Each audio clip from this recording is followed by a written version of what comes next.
Good day, Bashar. And to you, good day. I would like to start with mathematics. Mathematics. I'm very interested in if mathematics is basic to reality. It depends. And there are some constants, but not everywhere. And of course, it can be expressed differently by different civilizations and cultures. The same mathematics can be expressed differently. Of course. For example, what you call in your quantum physics formulas or equations using mathematical symbols that express the idea known as the uncertainty principle, or such similar concepts, might be expressed in our civilization simply by a geometric form, rather than an equation of symbols. But you follow me? I follow, but that means that there's a mathematical structure, more Yes. basic, of which these two are models. Yes. Okay. Yes. And also, some New Age literature Yes. speaks about there being 7 levels or 12 dimensions. But Well, the number yes. 7 seems particularly significant, Yes. as there being soul groups being multiples of 7. Well, yes, but remember that while accurate from their perception, some of those hierarchical distinctions, while to some degree representative of different frequency levels, are also distinctly germane to the level that is perceiving them. Other realities might perceive the same concept in a number of different ways. Okay, because I thought that if there are 7 levels and Yes. not 8 or 9 or whatever, that seems to contradict the idea that all that is really all that is. Again, the idea of 7 levels, as I said, is an arbitrary distinction being made from your reality. It's the way your reality needs to interpret the concept of infinity for itself in a certain way. From the level of all that is, it doesn't necessarily see itself as being separated into 7 levels. But it understands that from the Earth perspective, 7 levels makes the most sense based on the frequencies and the juxtaposition of geometries and mathematics of energy as you need to express the concept of shifting frequencies. Okay, but it also seems that there is a basic physics to reality, to energy, to consciousness, and that seems to imply that because of the nature of energy, some things are possible and some things are not possible. Some things are possible or not possible within any localized reality. But anything you can imagine exists somewhere within infinity, or you could not imagine it. Okay, but it means that if I can imagine it, then it exists. It exists somewhere. It may not be pertinent to your local reality. I understand, but my imagination can be limited because Yes. I Your am limited. imagination may be limited, but anything you are capable of imagining exists. I'm not saying you can imagine everything that is, but I'm saying everything you do imagine does exist somewhere. Okay, but I can imagine that all that is all that it can be, but Yes. not all that. All that it can be seems to be, well, maybe it cannot be everything. So maybe it's limited because it's nature. All right, but what you have simply now done is imagined a limited all that is within an infinite one. You see, you have created a localized representation within an infinite one. Okay. That's what you've done with your imagination. Yes, of course, you can imagine a limited all that is. And that exists within the infinite one. Okay. Does it also mean that there's no limit to how good you can feel? Well, that is a relatively subjective thing. You could say that there might be various ways in which people interpret the concept of feeling good. That's right, yeah. So it would depend on a case-by-case basis as to what that individual might mean by, I feel good. In a sense, there is no limit pragmatically to how good you can feel. But there might be certain states of being that you might imagine would be ecstatic states that may not actually be capable of being experienced by your neurological system. Okay, that keys into the next question is that I understand everything is equally valuable. Yes. So the ant is equally valuable as all that is. Yes. But the localized consciousness Yes. is limited. So it cannot, for instance, choose to experience ecstasy or something like that. Yes, it can. Okay. Within its own framework, to whatever degree it is capable of experiencing something, it is free to choose to experience that thing. I understand, but with the concept of the oversoul, Yes. it seems as if that's the way, that's the life you want. The oversoul experiences everything, and the Now you aspect- are making a value judgment. When you say it seems that that's the life you want, you are devaluing the fact that you chose to have this life. Well, not in an absolute value sense as that it has value, but in a sense that it is preferable. What I am saying is, the reason you chose the life you're living is because at the time you made that choice, this was preferable too. You just don't remember. It's equal in preference to the Oversoul's existence. And from that level you knew that. Right now you don't know that. Thank you very, very much. Thank you. Is there anyone who would like to share more of what they know?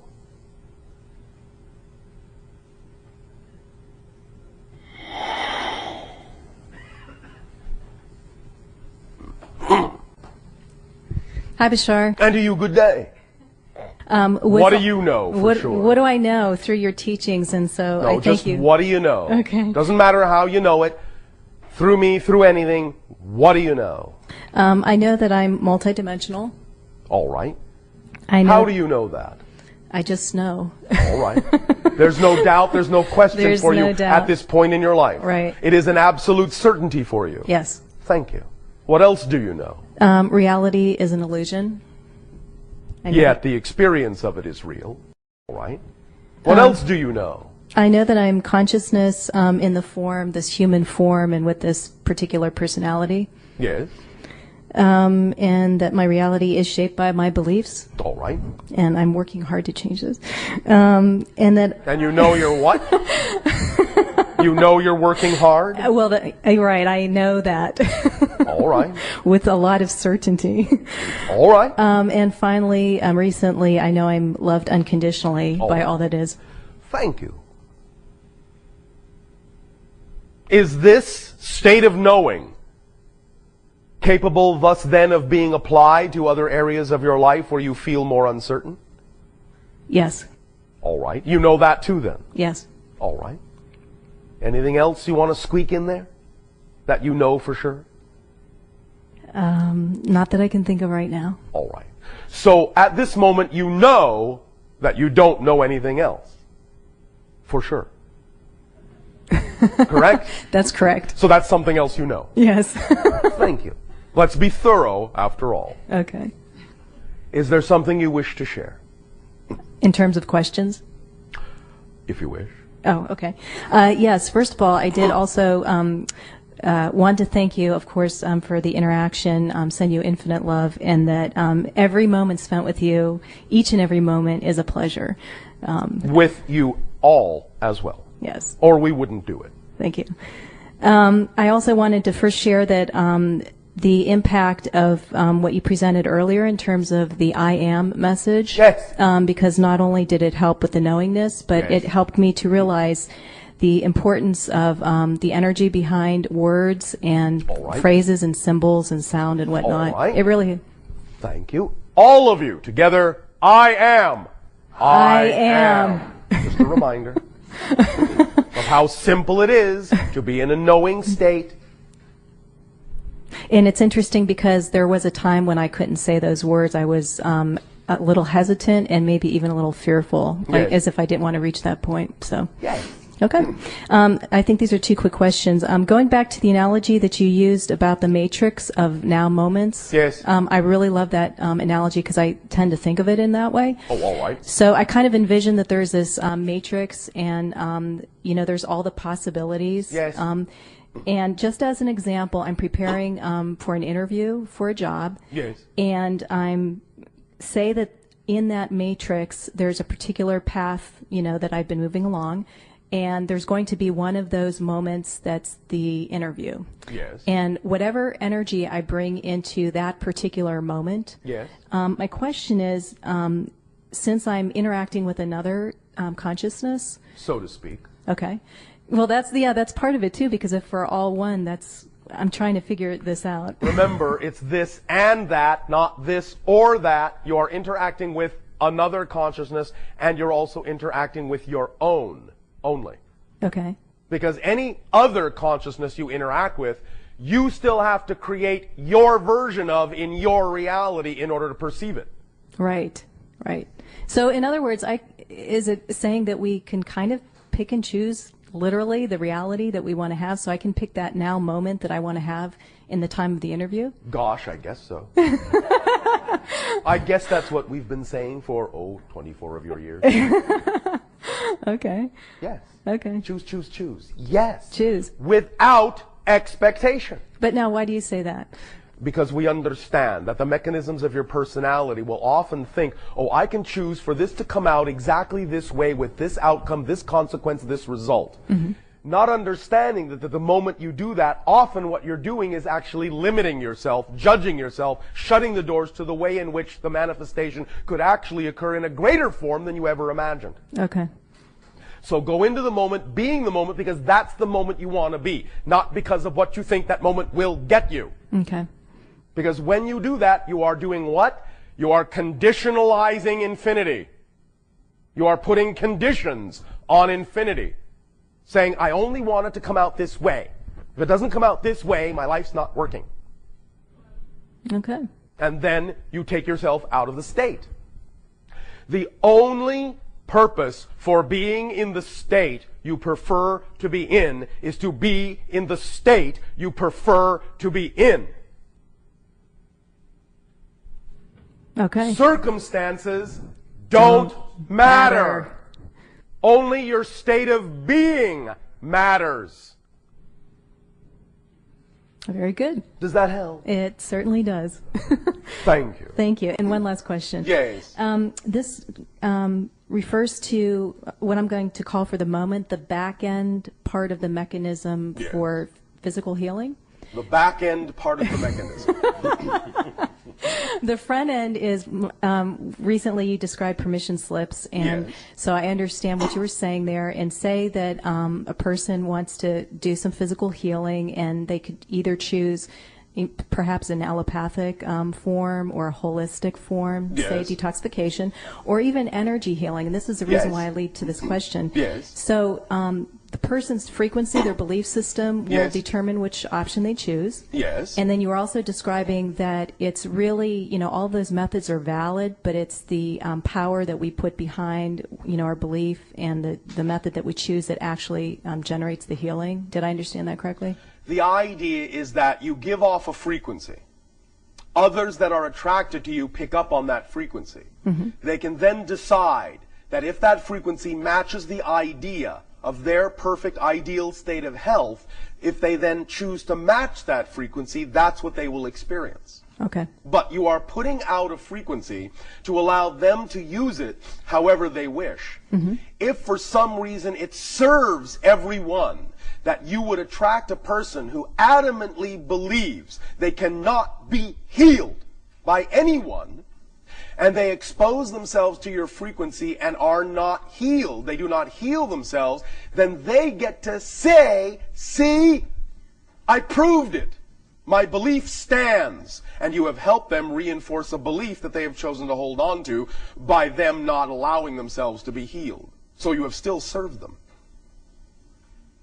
Does that make sense? Yes, I do understand that. That's also why you don't need to have expectation. Because you don't necessarily need to know what anyone else's agenda is in coming to you. They may come to you to reinforce a belief they simply don't want to give up. But you've still helped them by helping them do what they want to do. Now, that may not happen in the majority of cases, but you have to allow for it because that's valid for them. Make sense? Yes. Now, what I was referring to is like kind of like the back end of the mechanism. Yes. Like with energy healing, if a person believes that that will heal them, Yes. and it truly does. What my question is, from that belief Yes. to our physical body, which has its own consciousness, Yes. I was wondering what that mechanism is. In other words, is it that the power of the belief and the intention actually, more or less, I'm using these words loosely, sends instructions to the consciousness of the physical body that, you know, does It is a form of communication, yes. Okay. It's a pattern of energy that then, if harmonized with, will create certain results, yes. And since the physical body, or as the way we understand it, breaks down to, I'll just say, subatomic particles and whatnot. So each one has its own consciousness and intelligence. Absolutely. And because the physical body is integrated, then it all heals together. It works together. Yeah, okay. Or not, Okay. if that serves a purpose. Okay. Now, with regard to, again, the belief system in healing, do you understand that even in what you call your allopathic medicinal methodologies, the most powerful form of healing known is the placebo? Yes. In fact, actual drug tests are always measured against the placebo, because if the drug is even 5% more effective than the placebo, it's considered extremely effective because the placebo is so effective. Mm-hmm. Do you understand? Yes. The belief system of the person is the most effective thing, and your medical doctors know that.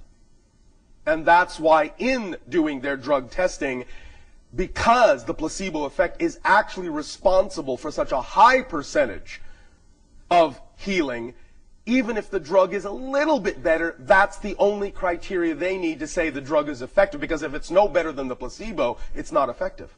Right. Because the placebo is so effective. The belief system is so much more effective. Make sense? Oh, yeah. All right. Thank you so much. Thank you. Much love to you. And you as well. All of you take a deep breath. Relax. Take another deep breath. Relax. And one more time. Deep breath in. Hold it. Don't let it out. Hold it until you know that if you don't let it out, you're going to pass out. Hold it. Oh, all right, let it out. Doesn't that feel good? Why does that feel so good? Not just the oxygen. You're centering yourselves, but also you're letting go of a state you know will not serve you. So the idea of entering the state of knowingness will feel like a great sigh of release, because you know that any other state other than that is not the ideal state that serves you. It is not your natural state. It is not the state of your true self. It has been said in your literature, know thyself. This is why. What it simply means is take yourself to a place of knowingness. For in that state, not only will you know yourself, not only will you see more clearly all the things, not only will you discern more clearly all the things that are you, but more clearly all the things that are not you. You will know what you are, you will know what you're not, and when you know what you are, you will see, feel, experience more of the connection with the knowing of all that is, that knows you are expressions of the infinite, that knows you are unconditionally loved, that knows your true nature. You know it too. Don't deny it to yourself. You deserve it. Don't deny it to yourself. It is your true essential nature to be in a knowing state. Relax. Relax. Relax. All the things that are not of the knowing state. On a day-to-day, moment-to-moment basis. Relax. Do it. Do it.